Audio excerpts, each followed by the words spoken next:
We're about a week out from fantasy football being a real thing again, and my favorite thing about this time of the year is every single day is like a year in football terms, which means things are changing constantly, which is why we're going through the top 36 wide receiver rankings for 2024. And I'm giving away free hats still, and all I need you to do to qualify to get one is to go down there, drop a like on the video, subscribe to the channel, and give me your favorite wide receiver sleeper to take in 2024 fantasy football. So let's go ahead and get it to the first tier. It's been the same for a while now, so really there's not much change to discuss.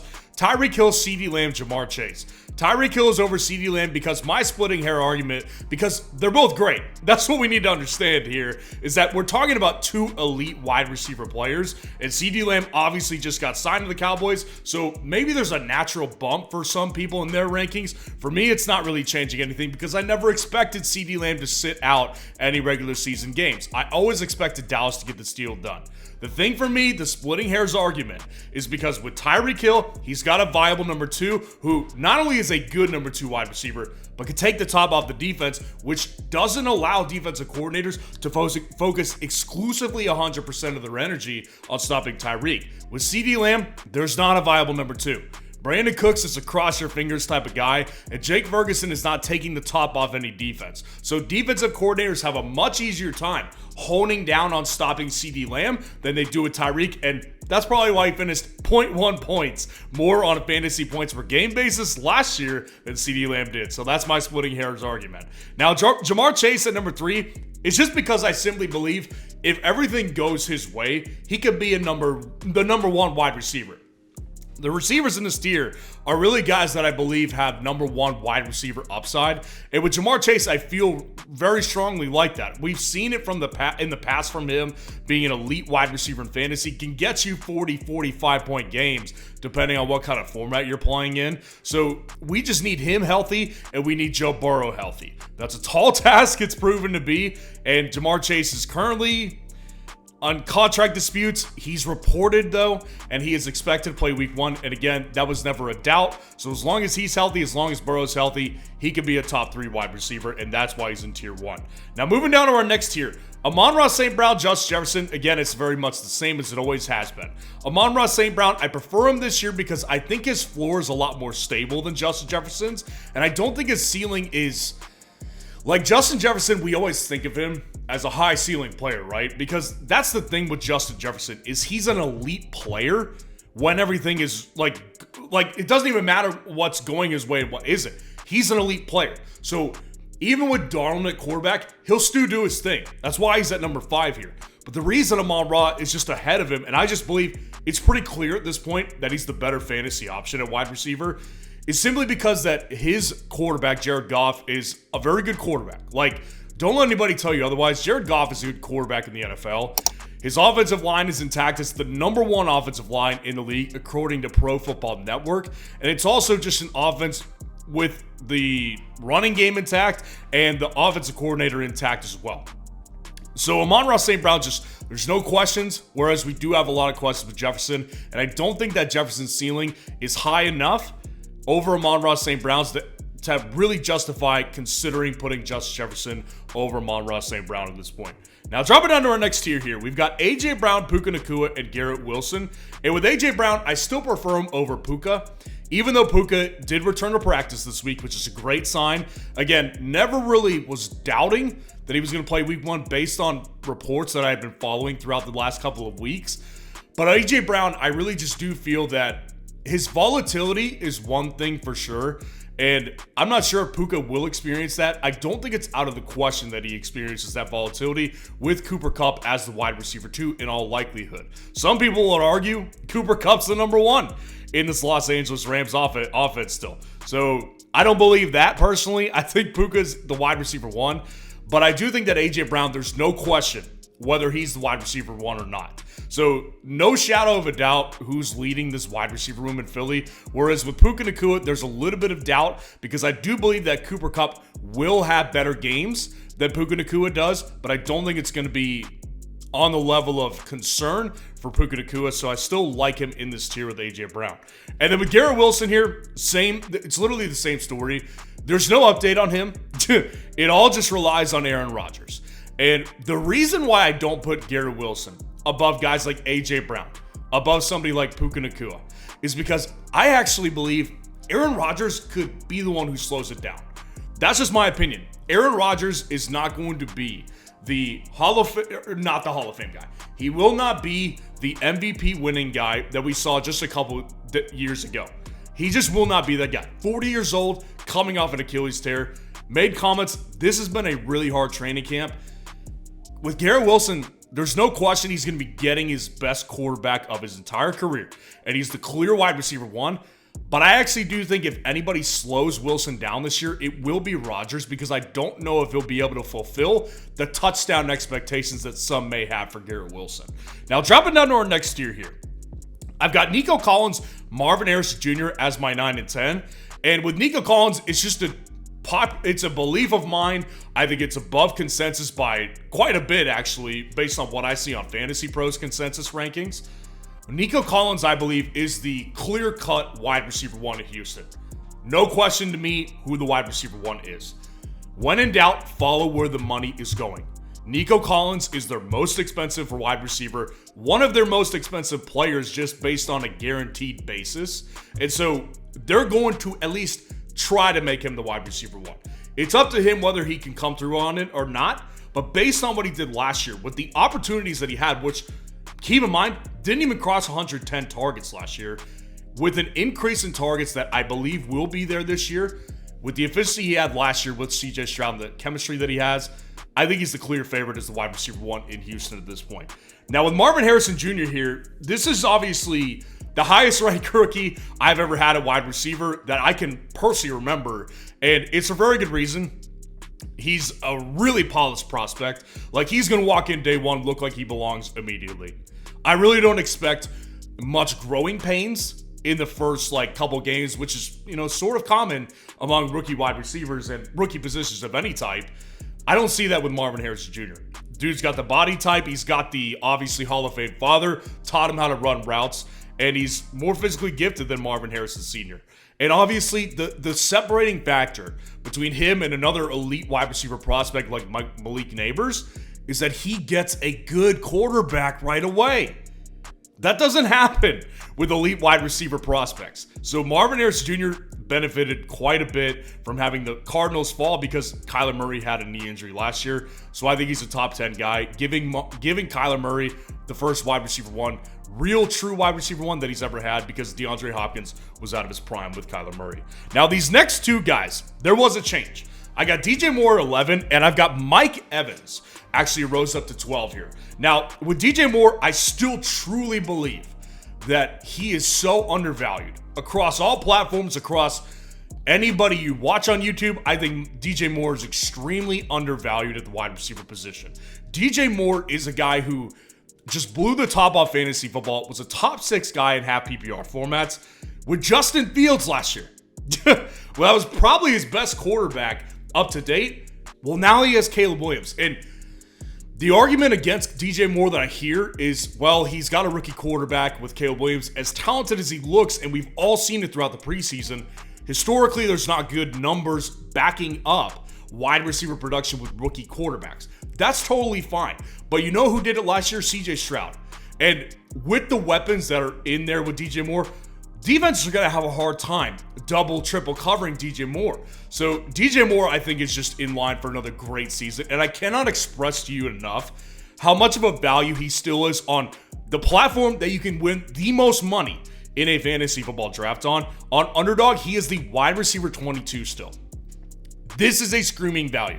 So if you do want to draft DJ Moore today, you can use code FFN at sign up. So there's a link in the comments below, and when you use that link and use code FFN to deposit $10, not only will they match you 50% up to $1,000 in free bonus cash, but you'll also be able to get in on this basically free Travis Kelce line at 0.5 total yards in week 1. So obviously that's a smashing line. You need to take advantage of it, and I believe that you need to take advantage of DJ Moore's draft price at this very moment in time.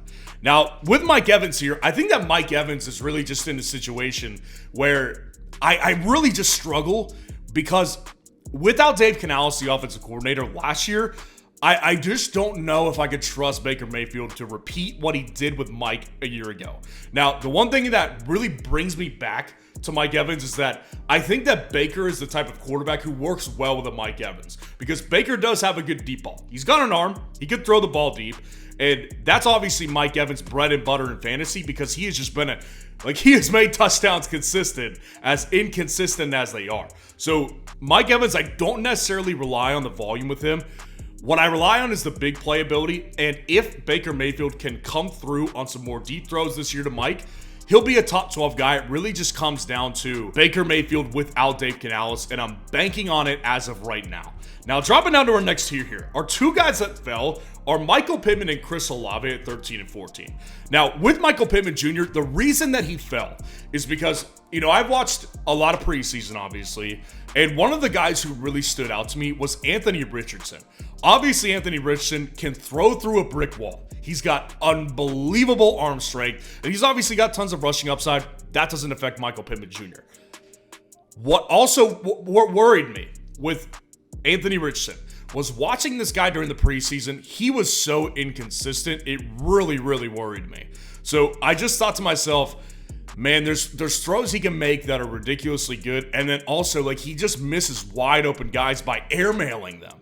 So it does worry me for Pittman, although obviously he's still the wide receiver one and definitely is going to get 150 targets plus this year. So it doesn't worry me too much. And then with Olave here, I just really don't believe in the Derek Carr resurgence with Clint Kubiak. I just don't believe in it. So I've taken flack for it. Maybe from Saints fans. I don't know. From some of you, though, I understand that Olave's ranking is too low and Kamara's ranking is too low in my running back rankings. This is how I feel. With Olave, I don't trust the team. They made no personnel moves this offseason. It's all reliant on Clint Kubiak and Derek Carr working together. And I got to tell you, at this point in his career, I don't really buy Derek Carr working. So while Olave is the wide receiver one by far in this New Orleans Saints offense, I don't trust that touchdown number to go up to the tune of 3 to 4 more. And that's really is what he's going to need to separate him to bring him into top 10 territory. Now, with Rashee Rice, he's at 15. And what I wanted to do after the last wide receiver rankings video I made was I was like, okay, things are starting to settle.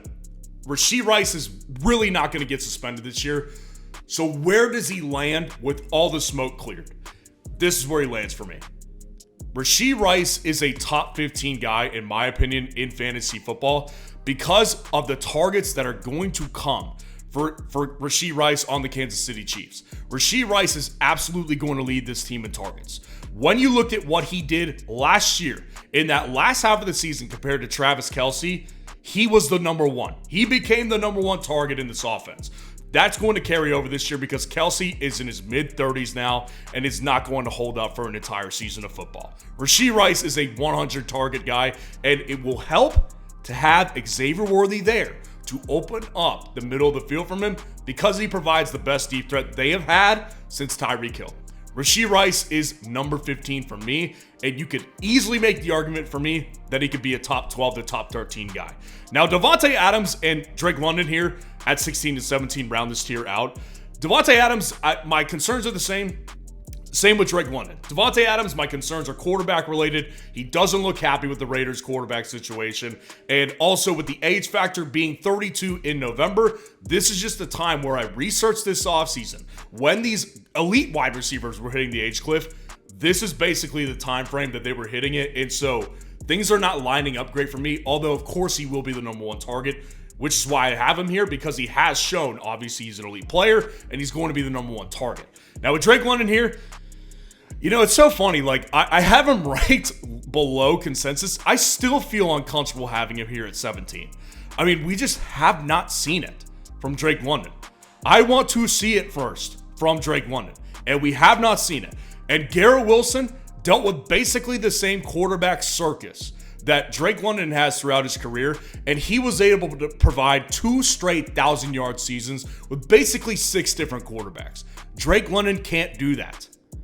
So with a 35-year-old Kirk Cousins basically coming off an Achilles tear, I think they're run first for sure, but he definitely will be the number one target, which is why he's here.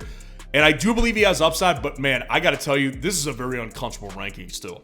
Now, dropping down to our next tier here, I've got Jalen Waddle at 18, Deebo at 19, and Brandon Aiyuk. So really, this whole tier, if you look at it closely, it's basically a collection of number 2 wide receivers on their respective teams that have very high passing volume attached to them. So with Jalen Waddle here, I feel most confident about him because I do believe that his big play upside is probably the biggest of them all. And I do believe that Jalen Waddle, when you look at what happened last year, he didn't lose out on volume. Obviously, with Tyreek Hill there, he's not the wide receiver 1. Nobody's expecting Jalen Waddle to have 10 plus targets. What we do expect from Jalen Waddle and what we got in 2023 was touchdown upside. He didn't get that last year.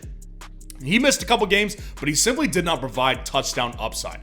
I think that changes this year. I think it's a very not sticky stat. I'm banking on the touchdown upside this year with Jalen Waddle. And then with Deebo Samuel and Brandon Aiyuk, Deebo actually jumped above Brandon Aiyuk here.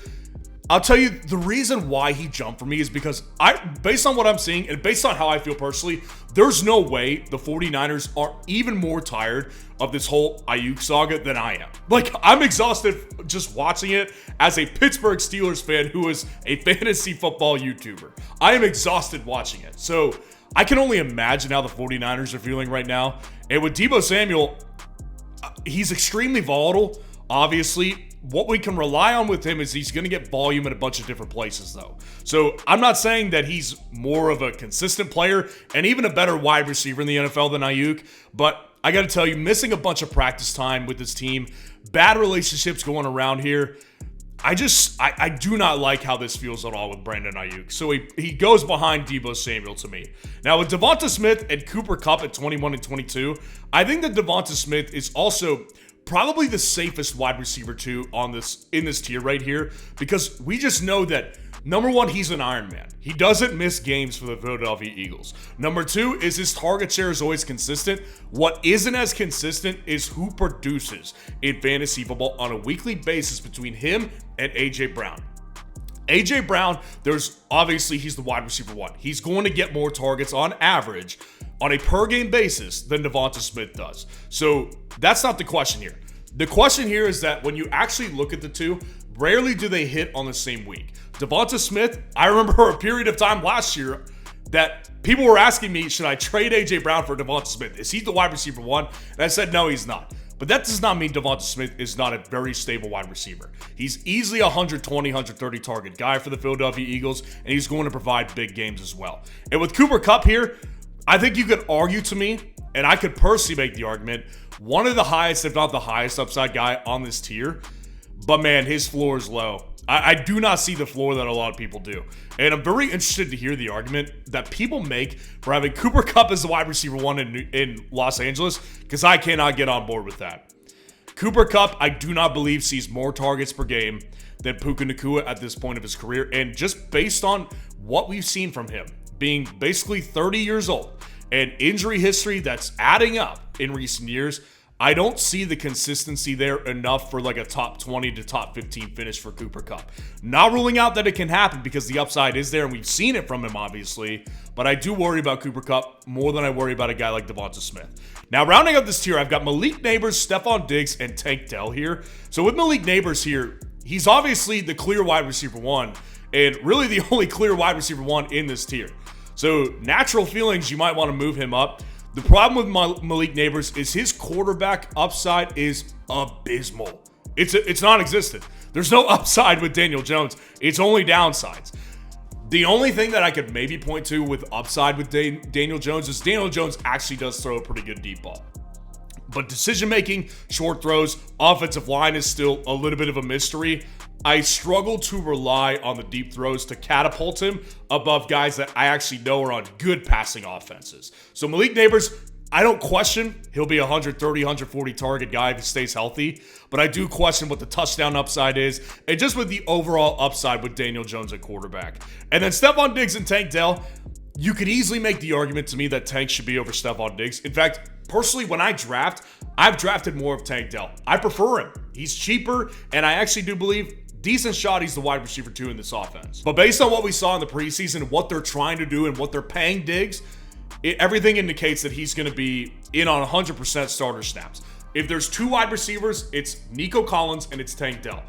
Or I'm sorry, it's Nico Collins and it's Stephon Diggs. Tank Dell will come in and be a slot guy, maybe push Diggs to the inside in the slot when he's in there.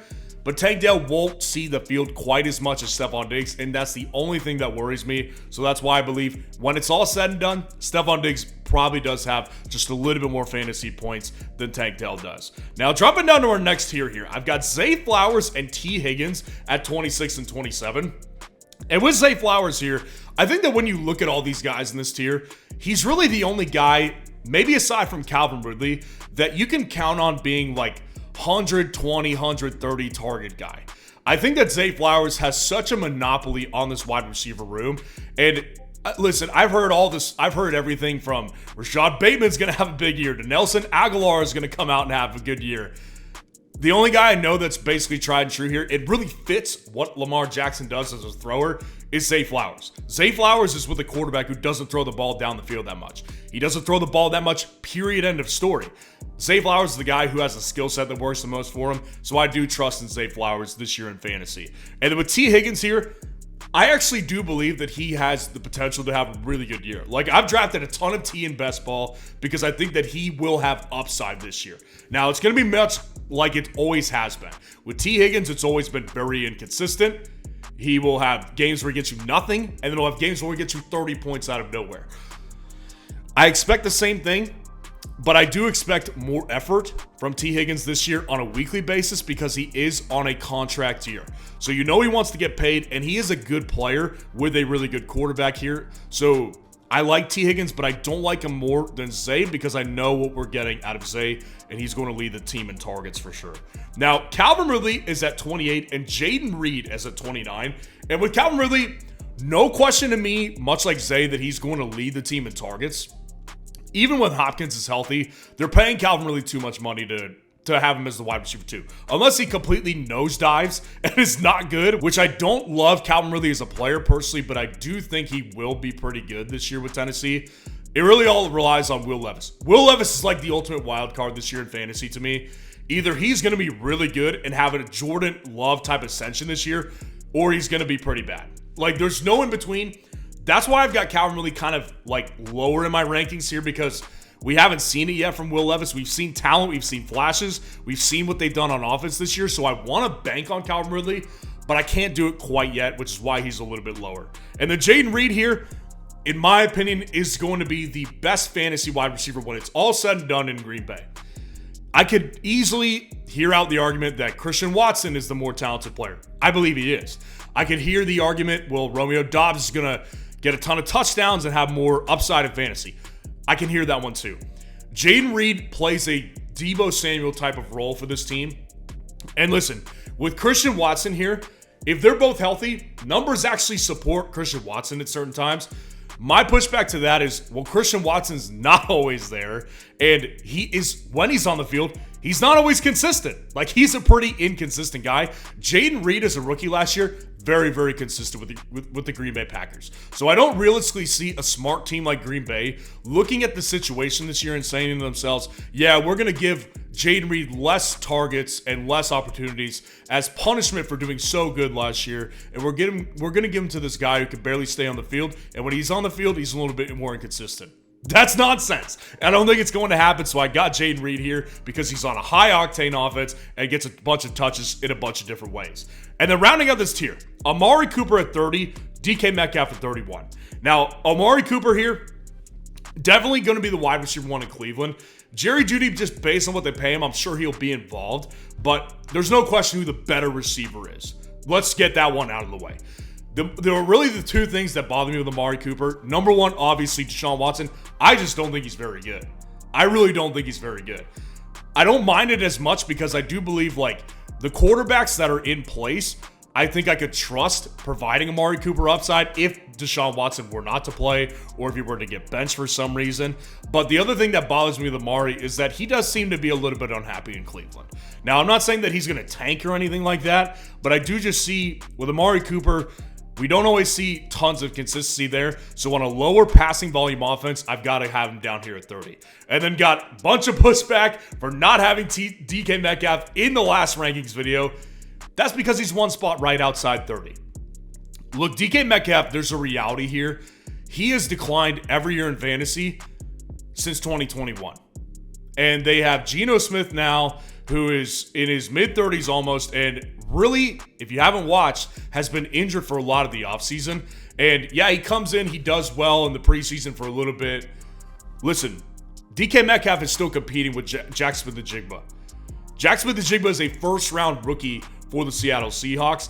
They're going to get him more involved this year. So you cannot tell me that DK Metcalf is going to get improved and increased targets from where he was last year.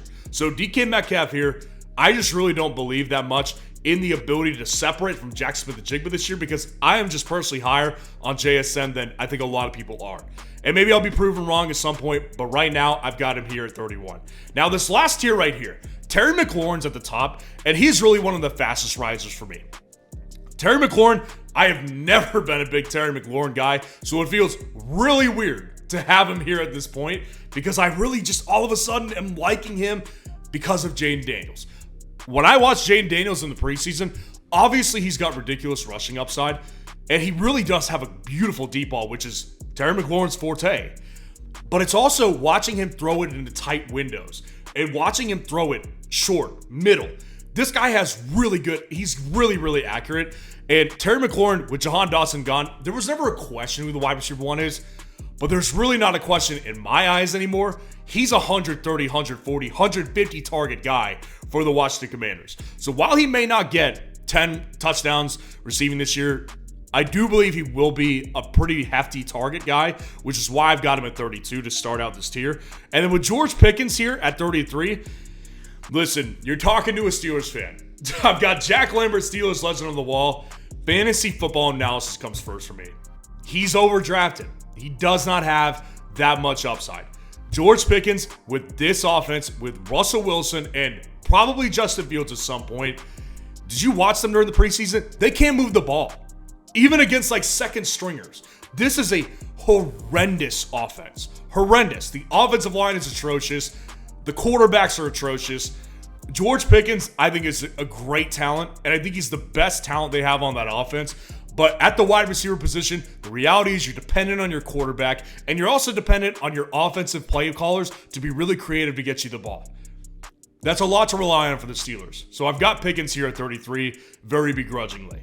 And then to round out this tier, Ladd McConkey at 34, Keenan Allen at 35, and Xavier Worthy at 36. Now with Ladd McConkey here, this is just me showing that I have more confidence in him than I think a lot of people do in the fantasy football space. I think Ladd McConkey is the clear wide receiver one. By the end of the season, we'll all look back and say, how did we not see that coming? Because a lot of what I've seen is questions about Josh Palmer being the wide receiver one. And listen, they may very well intend to have Josh Palmer be the wide receiver one. The reality is we've seen years worth of Josh Palmer. He's not a wide receiver one. DJ Chark, the guy that they took to top off the defense, they got him to take the top off the defense. He's not the wide receiver one. The guy that he's going to rely on, Justin Herbert, is the guy who runs routes like Keenan Allen did, and that's Ladd McConkey. So Ladd McConkey may not be a 10 touchdown guy. He may not be 1,200 receiving yards guy, but I know that he's going to lead the team with targets because he's simply the most polished wide receiver that they have on the roster at this point. And then with Keenan Allen, the guy who he supplanted, Keenan Allen, I dropped him this low because, listen, I love Keenan Allen. I think he's one of the most underrated receivers of the last like 10, 20 years. But the reality with Keenan Allen is he's in his close to mid-30s now.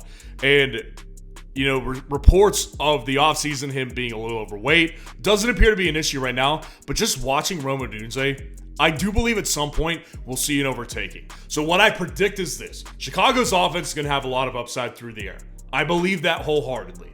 What I'm predicting is Keenan Allen starts out the year as the wide receiver 2, has upside because of Caleb, and because he's a great player, wears down at the back half of the year, and Rome Odunze takes over. That's how I foresee things happening, which is why I've got him above Rome, but I still have him at 35. And then with Xavier Worthy here, he's going to round out this whole thing. And listen, totally on board with having another Kansas City Chiefs wide receiver in this top 36 list, because I've compared Xavier Worthy to Tyreek Hill. And I always reiterate this, I'm not saying he's Tyreek Hill. He's obviously not one of the best receivers of all time. You cannot compare him to Tyreek Hill. Where I compare him to Tyreek Hill is that he will provide their best deep ball threat since Tyreek Hill. So I don't believe that Xavier Worthy is going to get 10 targets per game. I think that's Rashee Rice. And I think that obviously Kelce's going to have his role.